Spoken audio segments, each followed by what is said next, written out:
오늘 이 시간 우리에게 허락하신 주님의 은혜의 말씀 마가복음 12장 말씀입니다. 신약성경 76쪽입니다. 마가복음 12장 28절에서 34절까지 말씀 찾아서 한 절씩 번갈아 읽도록 하겠습니다. 마가복음 12장 28절로 34절까지 말씀입니다. 서기관 중 한 사람이 그들이 변론하는 것을 듣고 예수께서 잘 대답하신 줄을 알고 나와 묻되 모든 계명 중에 첫째가 무엇이니까?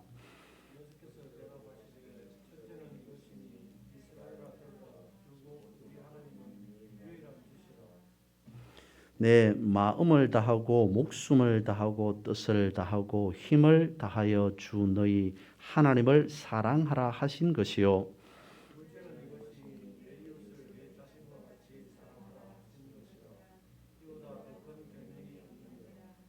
서기관이 이르되 선생님이여 옳소이다. 하나님은 한 분이시요 그 외에 다른 이가 없다 하신 말씀이 참이니이다.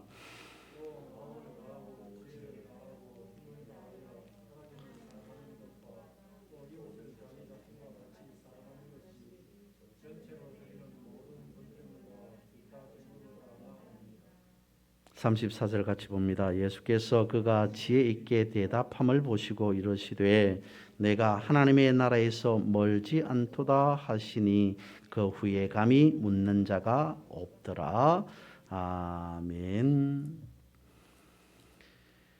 큰 계명이라고 하는 제목으로 오늘 본문의 말씀을 살펴보고자 합니다. 오늘 본문은 두 가지를 말씀하고 있죠. 계명과 사랑에 대해서 말씀을 하십니다. 그러면서 본문에서는 더 큰 계명이라고 되어 있습니다만 가장 큰 계명은 사랑이다라고 말씀해 주십니다. 이것을 로마서에서 말씀하고 있는 율법과 복음이라고 하는 것으로 한번 생각해 보면 이렇습니다. 율법은 행위로, 율법은 행함으로 을을 나타내는 것이고 복음은 믿음으로 을을 나타낸다고 말씀을 하고 있고요. 율법은 우리를 종의 관계로 말씀하고 있는 반면에 복음은 우리를 자녀의 관계로 말씀하고 있다라고 로마서는 말씀하고 있습니다. 이와 같이 성경은 율법과 복음과의 차이를 비교하면서 설명해 주고 있는데요. 그러면 율법과 복음의 출발은 무엇이겠습니까? 율법과 복음의 시작점은 무엇이겠습니까? 그것은 사랑입니다. 마태복음 22장에서 주님께서 말씀하신 그 부분을 십계명의 제일 뒤에 기록하고 있습니다. 그러면서 거기에서 이렇게 말씀을 하고 있죠. 오늘 본문에 있는 관련된 하나님 사랑 그리고 이웃 사랑을 말씀을 하시면서 이는 율법과 선지자의 강령이라라고 말씀을 하고 있습니다. 여기서 말하는 강령이라고 하는 것은 요약이라고 하는 뜻입니다. 강령이라고 하는 것은 줄기, 줄거리라고 하는 의미가 되죠. 그러니까 율법이나 복음의 줄기는, 율법이나 복음의 줄거리는 사랑이라는 겁니다. 말씀을 드렸던 마태복음 22장에서도 오늘 본문에 내용이 등장하기도 합니다. 마태복음 22장 말씀에 보면 사두개인들이, 바리새인들이 예수님 앞에 나와서 예수님을 시험하기 위해서 여러 가지 이런저런 질문을 하고 있어요. 오늘 본문에서는 서기관이 예수님 앞에 예수님을 공경에 빠뜨리기 위해서 예수님을 시험하기 위하여서 질문을 던지고 있습니다. 큰 계명이 무엇입니까? 이는 질문을 하고 있는 서기관 자신도 큰 계명이 첫 번째 되는 계명이 무엇인지를 어느 정도 정리하고 있다, 알고 있다라고 하는 측면이 되겠죠. 그리고는 주님의 놀라운 대답을 오늘 본문에서 우리는 찾을 수 있습니다.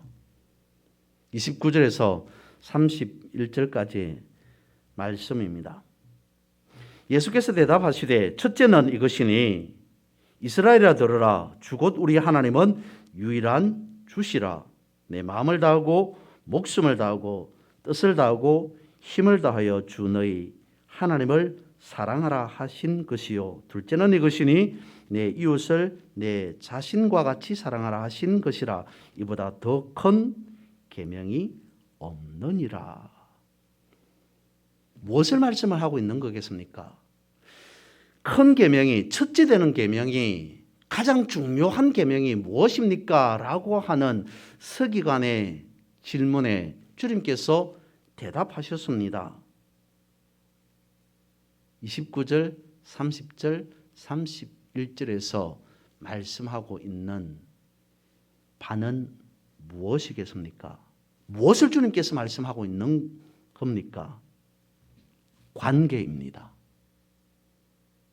하나님과의 관계, 사람과의 관계, 이웃과의 관계, 그것을 말씀하시면서 어디에 중점을 두고 있냐면 사랑에 중점을 두고 있습니다. 하나님과의 관계, 이웃과의 관계, 그것은 사랑의 관계이다라고 말씀하고 있습니다. 바로 사랑의 관계에 대해서 말씀하고 있는 거죠. 그러니까 예를 들어서 십계명을 우리가 생각해 보면 십계명의 핵심은 무엇인가? 1계명에서 4계명까지는 하나님과의 관계에 대해서 말씀을 하고 있는 것이고요. 5계명에서 10계명까지는 이웃과의 관계에 대해서 말씀하고 있는 것이 십계명 아닙니까? 하나님을 이렇게 사랑하라, 이웃을, 사람을 이렇게 사랑하라라고 말씀하고 있다는 거죠. 곧 성경 전체의 줄거리는, 성경 전체의 핵심은 사랑이라고 하는 것으로 볼 수 있다는 겁니다. 그렇다면 오늘 우리는 주어진 이 본문을 가지고 먼저 하나님을 사랑하라라고 하는 이 말씀을 살펴보도록 하겠습니다. 어느 계명이 가장 큽니까? 라고 하는 질문에 예수님은 첫 번째 하나님을 사랑하는 것이다 라고 말씀을 하십니다. 그 전에 29절을 주목해 볼 필요가 있습니다. 뭐라고 예수님께서 말씀하시냐면 예수께서 대답하시되 첫째는 이것이니 라고 하면서 첫째를 말씀하시지 아니하고 이스라엘아 들으라 라고 말씀을 하고 있습니다. 들으라 라고 하는 이 말씀을 우리가 묵상해 볼 필요가 있다는 거죠. 오늘 하면 쉐마라고 하는데 많이 들어본 단어일 겁니다. 성경에서 쉐마, 들으라 라고 할 때는 무엇인가 중요한 의미를, 중요한 말씀을 전달해 주고자 할 때 쉐마, 들으라 라고 하는 표현을 씁니다. 쉐마 이스라엘이라고 하면 그냥 일반적이고 보통적인 어떤 내용을 전달해 주는 것이 아니라 매우 매우 중요한 말을, 아주 의미 있는 말을 전달할 때 쉐마 이스라엘, 이스라엘아 들으라 라고 한다는 거죠. 그러면 무엇을 들으라 라고 말씀하고 있습니까? 첫째는 이것이니 이스라엘아 들으라. 주 곧 우리 하나님은 유일하신 주시라. 뭐라고요? 내 마음을 다하고 목숨을 다하고 뜻을 다하고 힘을 다하여 주 너의 하나님을 사랑하라 하신 이것을 들으라. 이것에 주목하라. 여기에 집중하라 라고 말씀하고 있다는 겁니다. 그러니까 오늘 본문의 말씀이 사랑이라고 하는 이 관계를 말씀을 하고 있다면 일반적이고 보통의 어떤 사랑을 말하는 것이 아니라 아주 특별한 사랑을 말하고 있다는 거죠. 매우 엄청난 사랑을 말씀하고 있다는 겁니다. 왜 그렇습니까? 본문에서 마음을 다하고 목숨을 다하고 뜻을 다하고 힘을 다하여서 하나님을 사랑하라 라고 말씀하고 있기 때문인 거죠. 어느 부부가 외출을 했다가 집으로 돌아와서 보니 엄청난 일이 일어나 있었습니다. 도둑이 들었던 거죠. 주인이 사람이 집에 없는 틈을 타서 도둑이 들어와서 물건을 훔쳐 간 것도 놀라운, 무서운, 두려운 일이겠으나 더더욱 놀라고 또 당황스러울 수밖에 없었던 것은 이것 때문이었습니다. 물건을 훔쳐가려고 들어왔던 도둑이 배가 고팠던지 음식을 먹고 그리고 설거지까지 해놓고 간 흔적이 보였던 거죠. 한편으로는 놀랍고 두려웠고 그리고 또 한편으로는 당황스러울 수밖에 없었습니다. 그러한 장면을, 광경을 목격한 주인은, 부부는 어떻겠습니까? 어떤 생각이 들었겠습니까? 우리 집에 도둑이 들었는데 참 착한 도둑이어서 음식을 먹고 설거지까지 다 깔끔하게 해놓고 갔네? 다음에도 이런 도둑이 왔으면 얼마나 좋을까라고 생각하겠습니까? 오늘 우리의 모습을 바라보자는 겁니다. 성경은 말씀합니다. 가장 먼저 첫 번째 중요한 것이 하나님을 사랑하는 것이다. 그리고 두 번째 이웃을 사랑하는 것이다. 첫째도 둘째도 사랑이라고 말씀을 하고 있습니다. 그러면서 첫째는 하나님 사랑이라고 말씀을 하고 있습니다. 이것은 하나님을 사랑한다는 것 자체가 가장 중요한 것이다 라고 말씀하고 있는 것이죠. 그런데 우리가 사랑이라고 하는 것을 빼놓고 사랑이라고 하는 것은 전혀 염두에 두지 않고 교회에서 헌신하고 충성하고 봉사하고 전도하면서 기타 등등 많은 것에 있어서 열심으로 행한다고 한다면 하나님 보시기에, 그런 사람들을 하나님 보시기에 무엇이라고 여기겠습니까? 어쩌면 설거지까지 다 해놓고 간 도둑으로 보시지는 않을까라고 하는 겁니다. 성경은 말씀하고 있습니다.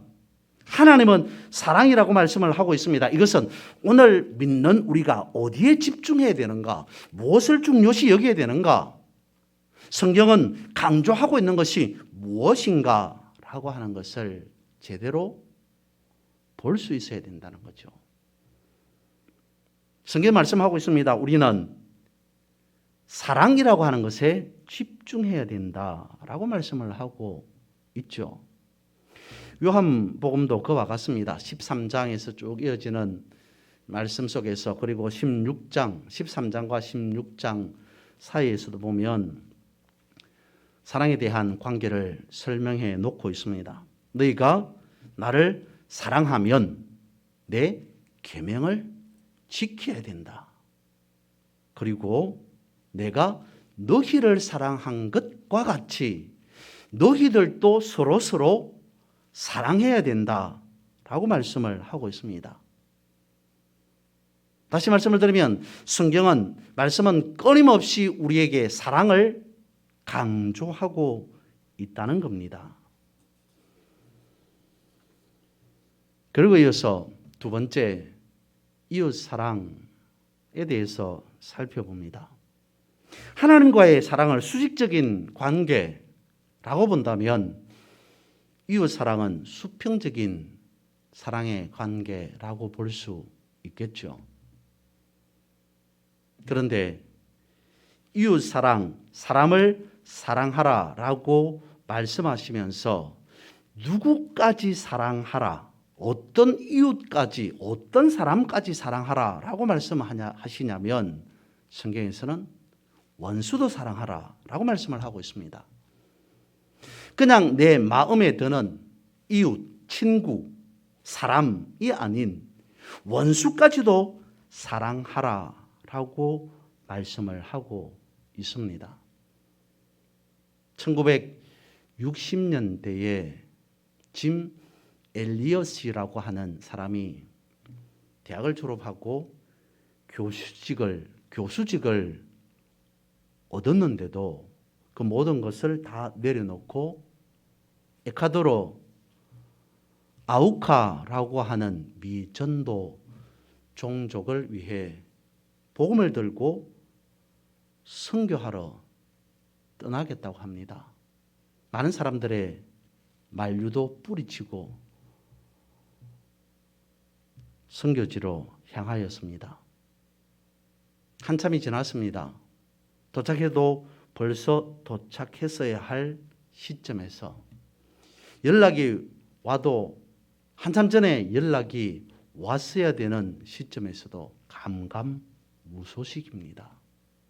무엇인가 엄청난 일이 일어났을 것이다 라고 예상하고 짐 엘리엇을 찾으러 사람들이 그 나라로 가 보았습니다. 예상대로 그는 죽음이 되어 있었습니다. 원주민들에 의해서 처참하게 죽임을 당하였던 거죠. 그리고 시간이 얼마 지나지 않아서 약 1년 뒤에 짐 엘리엇 그의 아내가 자신의 남편과 같이 똑같이 그곳으로 선교하러 복음을 들고 들어갑니다. 저들을 위해서 그야말로 충성, 헌신, 봉사합니다. 수년의 시간이 세월이 흐릅니다. 원주민들이 그녀에게 물어봅니다. 당신은 누구십니까? 도대체 당신은 어떤 사람이기에 우리를 알지 못함에도 이렇게 찾아와서 우리를 위해서 이렇게 헌신하십니까? 당신은 누구십니까? 그녀가 대답합니다. 예, 저는 5년 전에 이곳에 하나님의 말씀을 전하기 위해 왔다가 죽임당한 짐 엘리엇 그분의 아내 되는 사람입니다. 저는 이곳에 다시 여러분들에게 하나님의 사랑을 전하기 위해 왔습니다. 내 남편이 죽었지만 하나님의 사랑 때문에 다시 이 자리 이곳에 찾아왔습니다. 라고 말합니다. 그 사연을, 그 말을 들었던 원주민들은 예수 그리스도를 영접하였다라는 이야기가 전해지고 있습니다. 결국 큰 사랑은 어떤 거라는 겁니까? 이웃을 위해, 친구를 위해 목숨을 버리는 것이 가장 큰 사랑이다 라고 하는 것을 이야기 속에서 전해주고 있는 거죠. 그러니까 그 이웃이, 그 친구가 어떤 이웃이고 어떤 친구가 되었던, 원수가 되었던, 어떤 사람이 되었던 그 사람을 위해서 목숨을 버리는 사랑, 그 사랑이 가장 큰 사랑이 아니냐라는 겁니다. 주님께서도 말씀을 하십니다. 친구를 위해 목숨을 버리는 그 사랑이 가장 큰 사랑이다. 이런 일을 행하는 사람을 더 이상 종이라 하지 아니하고 내 친구라, 내 벗이라 하리라 라고 말씀을 하십니다. 이런 사랑의 관계를, 이런 사랑의 차원을 질문한 서기관이 깨달았을까요? 32절, 33절은 이와 같이 말씀하고 있습니다. 서기관이 이르되 선생님이여 옳소이다. 하나님은 한 분이시요 그 외에 다른 이가 없다 하신 말씀이 참이니이다. 또 마음을 다하고 지혜를 다하고 힘을 다하여 하나님을 사랑하는 것과 또 이웃을 자기 자신과 같이 사랑하는 것이 전체로 드리는 모든 번제물과 기타 제물보다 나으니이다. 참으로 놀라운 대답을 한 겁니다. 그런 것 같습니다. 생각해 보면 우리는, 사람은 미워하는 데는 연습이 필요 없는 것 같아요. 미워하는 데는 훈련이 필요 없는 것 같습니다. 그런데 사랑은 어떻습니까? 연습을 해도 잘 안 되는 게 사랑인 것 같습니다. 우리는 아무리 사랑하려고 노력하고 또 노력해도 잘 안 되는 것 같습니다. 그래서 사랑하기 위해서는 의도적으로 우리가 사랑해야 하는 거죠. 끊임없이 반복해서 사랑하고 또 사랑해야 할 필요가 있는 것 같습니다. 오늘 본문의 마지막 말씀이죠. 34절에서 이렇게 말씀을 하고 있습니다. 예수께서 그가 지혜 있게 대답함을 보시고 이르시되 내가 하나님의 나라에서 멀지 않도다 하시니 그 후에 감히 묻는 자가 없더라.